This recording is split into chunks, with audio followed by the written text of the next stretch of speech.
Welcome to the Healthy Christian Leader. I'm Dwight Habermehl. Come join me in the living room for some honest conversations. I'll be talking to guests about their journey with Christ through the joys, the challenges, and the messiness of leadership. There's always something to learn from someone's story, so let's get started.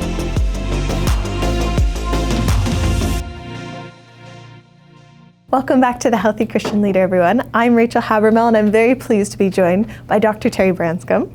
Just Terry from now on. Just Terry.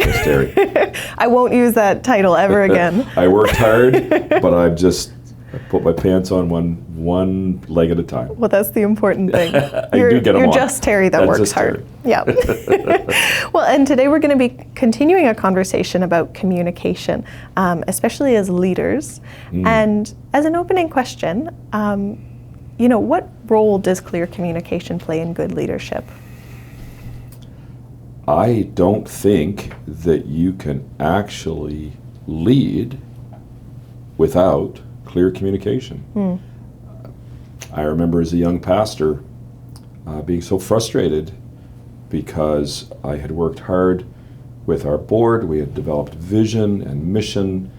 We had all these documents. I had pored over them for days and weeks and had all the right words, and nobody understood it.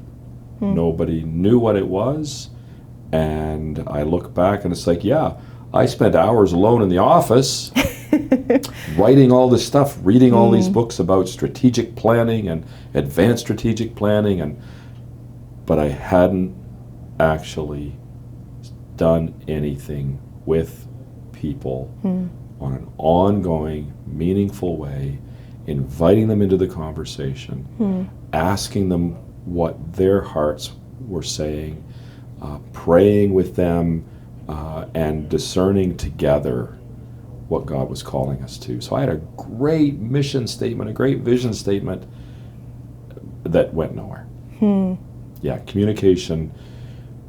If you want to lead well, it's great to stand at the front of the ship and hold the steering wheel and point the direction. But if you're not also scrubbing the poop deck and talking to the other sailors about, hey, isn't this amazing what we get to do? And sharing and inviting them into the journey with you, if you're not communicating at a whole variety of levels,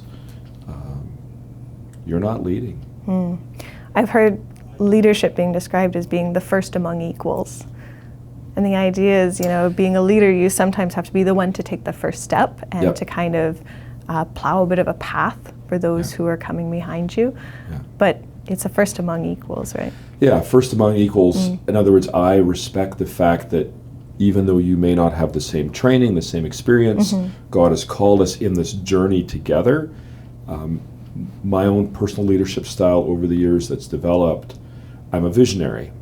So I can look at an empty field, and in my mind's eye, I can picture the orphanage, I can picture the high school, I can picture the church building, I can picture something physical. I can actually then picture what's going on inside and the staff that we need to run that orphanage and what it's going to take to make all that happen. So I can think at that level, but then it's important to be able to back up and say, okay, if that's what it's going to look like 5 years from now, what are the steps that we need to do now? And then how do I invite you? Is God calling you on the same journey with me? And what role do you play? And then am I willing, and here's the big issue for a lot of us as leaders, do I have the emotional security to be able to invite you not just to come with me, but to shape that vision and to let you take a hold of that wet clay for your fingers to help mold that, and it may not look like what I think it's supposed to look like. That takes a lot of courage as a leader. Absolutely. And too many of us in my own past, I admit, as a leader was, this is what we're going to do and this is how we're going to do it. Yeah. And a lot of people, including myself, don't want to be a part of that journey. Absolutely, yeah. Well, Right. and you've introduced something that's really important, which is kind of the dynamics in leadership among the leaders and those who are coming with them behind a vision. And when I think about leaders and communicating and stories around this in the Bible, one that comes to mind, of course, is Moses, right? Someone who was called and had a very specific vision of, what this mission was supposed to look like, but was saying to God, look, I feel underqualified. I don't think I'm equipped for this because I'm not a good communicator, and leaders are supposed to be good communicators. Right. And initially God tells Moses that, I'll go with you, I'll give you the words. And he says, no, you don't understand. I wasn't a good communicator before you came to me. I'm still not a good communicator. Yeah. Send someone else to speak on my behalf. And that's where Aaron comes along. In. Yeah. Yeah. And that's actually part of, that story is also where the imagery for the name of Aaron Ministries comes from. Mm-hmm. The idea of Aaron and being supporters Holding of Moses, up right? arms. Yeah, exactly. Supporting leaders in their vision and their mission. But have you ever had an experience like this where you feel called to something, but you feel like God's calling you to something you didn't, you weren't given the skills for? Every day of my life. You feel ill-equipped for. Yeah, every day of my life. I, very early on, was able to learn quickly that I didn't know what I was doing. 18 years of age, first year of Bible college, a little country church reached out to the Bible college and asked, they were looking for a student, somebody to pastor. And so at 18 years of age, I went and accepted this call and served, and I got to this little country church. There were 3 people sitting in the back row. No insulation in the building. The heat, it was just it was a steep learning curve. Mm-hmm. And then realizing that I did not have the tools. I had been preaching since I was 16 in little churches, had developed my own preaching style, which God bless the people who listened to me when I think back. But it was so ill-prepared, but was so arrogant at 17, 18, 19 years of age that I was going to change the world. I was going to be the next Billy Graham. And then the hard work of actually preparing a sermon. Do you know how regular Sunday comes? Every 7 I've heard days. It's pretty often. It's yeah. regular. It's like Christmas. It always comes on the 25th. Yeah. I know, that's amazing. Very quickly realizing my own sinfulness, my own inability to lead, my own lack of understanding of God's Word. I'd been a Christian for 2 years.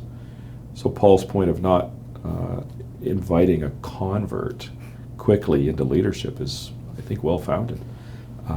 But coming back to your comment, I think recognizing, I think one of the greatest qualities of a leader is recognizing when you're not the leader in the room. Oof, yeah, that's huge. And do you have enough courage? Mm-hmm. Do you have enough emotional security? And there's some wisdom here too, because there's 2 sides of this coin. So on the one hand, that I know that when I'm in a meeting, in our staff huddle, Adam is our technician. Adam is absolutely phenomenal. I am going to defer to his judgment. Mm-hmm. It doesn't make me less of the CEO to defer to say, Adam, we've got a technical issue. What do you recommend? Mm-hmm. And when he speaks, I'm quiet. And when he says, this is what we need to do, this is what we're going to do, I recognize that I'm not the leader in that conversation. And that doesn't weaken my leadership, just the opposite. If you can understand in any context that you're in, again, we can talk about reading the room, we can talk about making sure that you build whatever ministry, whatever calling you have, you build on your strength, but you staff your weaknesses to make sure, I don't know anything about radio. I came kicking and screaming into this role 2.5 years ago after our founder, the amazing buddy of mine, Jeff Lutz, when he'd started this radio station.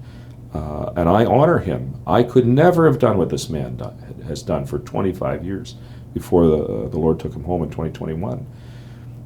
But I understand that my role now is to lead a team to go to the next level. So the other side of that is wisdom to make sure that the other voices that you're allowing to speak into this process, that they do know what they're talking about. Just because somebody else speaks up and has a voice doesn't mean I need wisdom. When you say something, okay, why are you saying that? Why did I invite you to become part of the team? Do you have the skills? Do you have the training? Do you have the experience? And that takes wisdom, and it takes experience. Definitely, yeah. Well, and I think that's such a significant mark of a good leader, someone who knows when to step up, because I think that's also a big part of it. Yeah. Like sometimes as leaders, you might kind of sit in a room, you see something that you can do, Right. and it's intimidating, or Yeah. there's risks there, and you might not want to be the one to step up or speak first or something. So it's knowing when you're supposed to step forward, but also when you're supposed to step back, and empowering the people you're bringing alongside you. I think that's so huge. Absolutely, absolutely. I think of occasions in the past when I was chomping at the bit just to get it done. Yeah. And I've hurt people. I think of an occasion a number of years ago, a church that I was pastoring, and we were experiencing phenomenal growth. And there was a new leader that had come into the church, and a very obvious, clear leader. And we were hiring students for the summer. And there was a student that we wanted to hire on a government grant, but he was American, and we couldn't. And I remember this clearly, because this is one of those moments you look back and go, wow, I wish I'd made a different decision. The church that this young man was from was going to fund his job. They were going to pay us to hire him for the summer. But I didn't have the letter in hand. It was in process. And so I wanted to make an announcement the first Sunday in July that we were hiring this young man for the summer, but I didn't have the letter. And we're literally on stage. The worship service has started, and the chairman of my deacons board leaned over and said, Pastor, let's wait till next week. Did you get that letter? No. I said, look, please, let's just wait till next week. It's important. We need to be sure that we have our ducks in a row, if you will. Sure, yeah. And I stood up and announced that we were hiring him.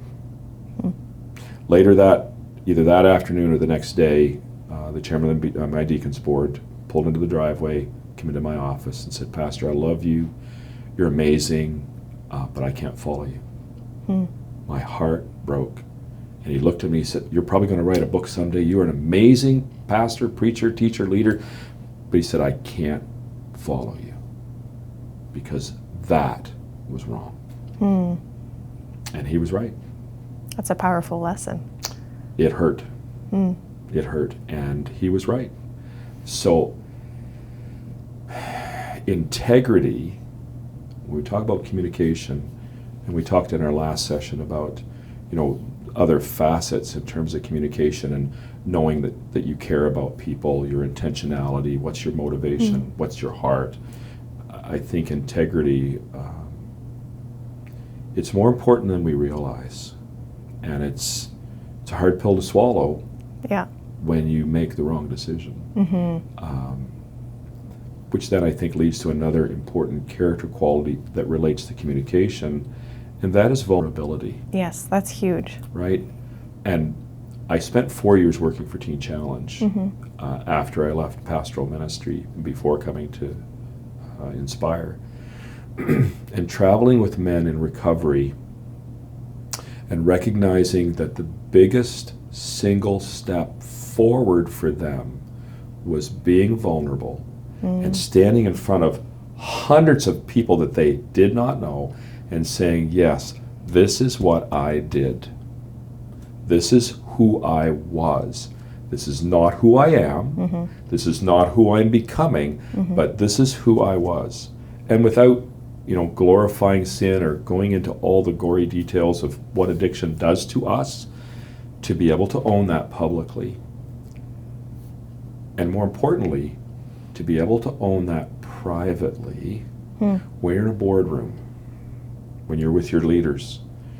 And I'll tell you, it's one of the most freeing things that's ever happened to me, Rachel, to be able to look into the eyes of the men and women around your boardroom table, say to them, you know what, guys, I was wrong. It's a hard thing to say. Oh. But I've learned that if you are willing, again, it's emotional security. Absolutely, yeah. It's that EQ. Yeah. I don't remember who the author of the book was. I think that emotional security is a big deal. If you're going to lead and lead well, and this will come out in your communication, because what will happen, I think back, and my son said to me, Dad, why are you always putting yourself down? Why are you sabotaging your leadership? What are you talking about? But I was, and it was because of the emotional insecurity. I wanted you to like me. I wanted you to be happy with me. I wanted to serve you. So there was the heart was right, but that wound that was there caused me to constantly sabotage myself and my leadership. In which case, there were people who would take advantage of that. And so being able to communicate well, but to communicate from a place of maturity, of emotional maturity. And I'm not saying I'm emotionally mature in the sense that as soon as I say that, I think, wow, there's still so much that I want to learn. There's still so much that I need to learn. Just ask my wife. You know, she'll set the record straight. That's good to know. Yeah. Well, I think that's so huge, is the vulnerability, but being able to first start with being honest with yourself and self-aware, and that can be really difficult, you know, to know your own shortcomings and your own weaknesses, and kind of, you know, put some safeguards around those and be aware of them and try and work on them, and then also be communicating from a place of vulnerability and awareness around those things. And so let's go back to Moses, because I think, you know, when you asked about Moses and Aaron, I think Moses was an awesome leader. In fact, when I was doing my dissertation on leadership, I pretend that I had these special glasses. We talk about rose-colored glasses, but I had these special glasses, and I would put them on. And when I put them on, what the lens was leadership. So I started in Genesis 1, went right through to the book of Revelation, and I asked the question of every text of Scripture, every text through all 66 books, what do I learn about leadership? And I remember getting to Moses, and the fact that, for example, he was able to listen to his own father-in-law about the wisdom of allowing others to lead along with him, and to give some pretty serious responsibilities to people, but to give it to people who were able, skilled, wise leaders to make those decisions in terms of judging on all the various rules and regulations in his day. And I think when you look at Moses and the fact that he had Aaron and her, the fact that he had a young apprentice named Joshua, again, giving away leadership and allowing yourself to not be the only one, to be a team player, to be, in Moses' case, not to get distracted. I can't imagine having several million people who looked to me it's a very every intense day job. and who were constantly complaining, just the same way that I do often, we all do. But to watch as he spent time with the Lord and got his directions from the Lord and was able to stay true to that, it's incredible. Absolutely. What advice would you have for leaders who are sort of Moseses and are aware that they have weaknesses, that they feel that they're being called to a vision or a mission that they feel they're ill-equipped for. Wow. Yeah, it's exactly what happened in October of 2023 when I felt the Lord tell me that I was supposed to become the new director, the new leader of what was then International Harvesters for Christ Evangelistic Association and Harvesters Radio. The first thing I did is fought and complained and said, no, God, I don't want to do that. But then seriously, Rachel, I think getting in front of God, getting on your knees, and staying there long enough. First of all, you need to know that you know. It's your why. You need to know that you know. And I argued with God. I was up all night. And when I woke up the next morning, my wife said, so what are you going to do? I'd woke her up apparently in the middle of the night, mumbling, I think I'm supposed to do this. I think I'm supposed to do this. Like, I don't want to do this. Son Moses, I don't want to do it. What do I know about radio? I got a radio face. So the first thing I did was, all right, God, I know that you've called me to this. I need the confirmation of others. I need men and women to also hear from God. So if you believe that God's called you to something, that will be confirmed, and I believe this is a biblical principle, that will be confirmed by others. So who are the sages in your life? Who are the men and women that you can sit with very vulnerably and say, I believe this is what God's called me to. You tell me. You tell me. And then it's not always the case. There are times when we get called to do stuff and you're the only one. I get that. But I think in normal circumstances, most of the time, I think this is a biblical principle, to have the affirmation of others, the affirmation of the church. Yeah. Secondly, I think then to be able to say, okay, God, what is your plan? And then to watch and go with humility to see if God gives you the resources to do that. And sometimes you have to lean into that. I hate this principle. I confess, I used to be so enamored and excited preaching from Joshua and how Joshua was told to take the leaders, take the Ark of the Covenant, go down into flood stage Jordan, raging water a mile wide, and to walk out into the water and watch as God would stop the water and allow the people to walk on dry land. As a young pastor, I used to envision, as I would preach this, I would envision that as the sandal stepped down, the water, there was a reverse magnetism, and the water would push away. I don't know anymore. I confess to you, because the text doesn't say that. It just said they walked out into the water, and the water stopped. So did the leaders get their feet wet? I don't know. I used to think not. Yeah. But here's my point. Are you willing to step out into the water, because the provision may not come until after you've obeyed?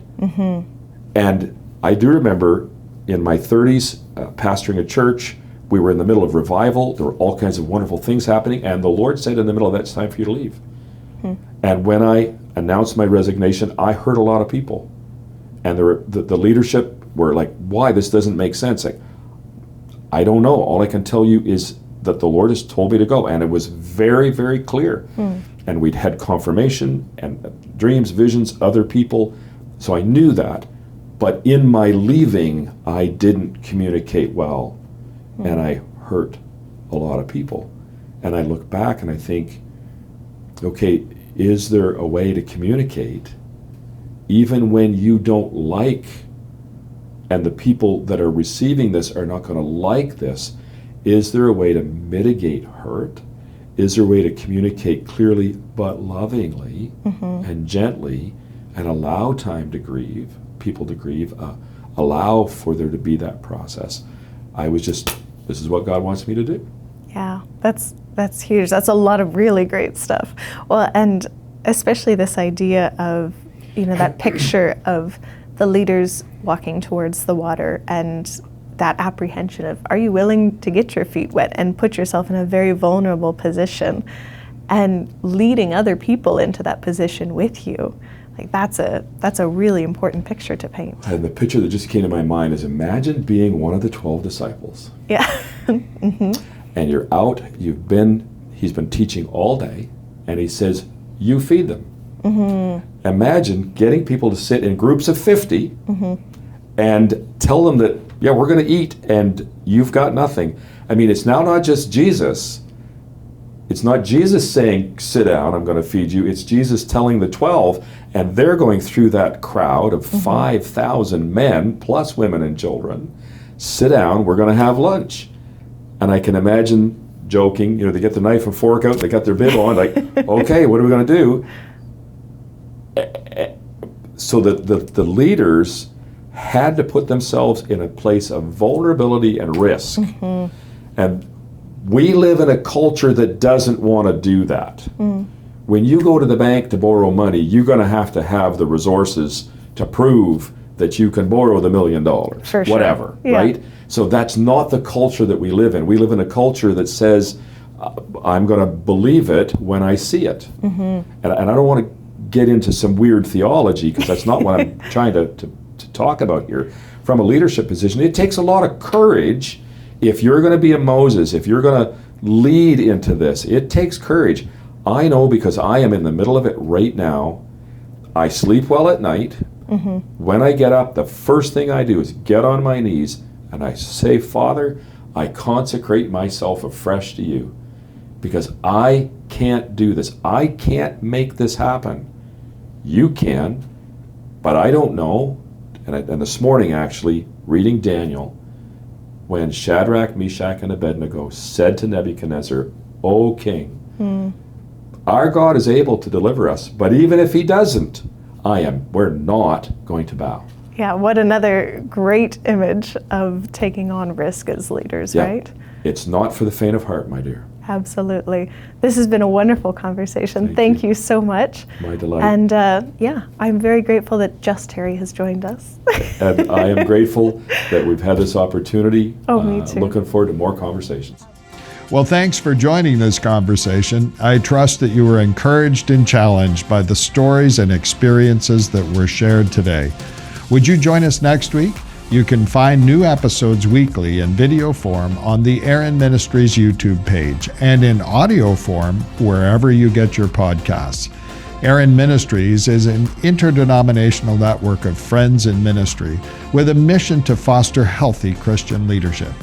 Check out our website, aaronministries.com, for more information and resources, and on how you can donate to our ministry and potentially start a healthy Christian leader gathering in your area. Until we meet again, may you experience the Lord's blessing, grace, and peace. I'll see you next week.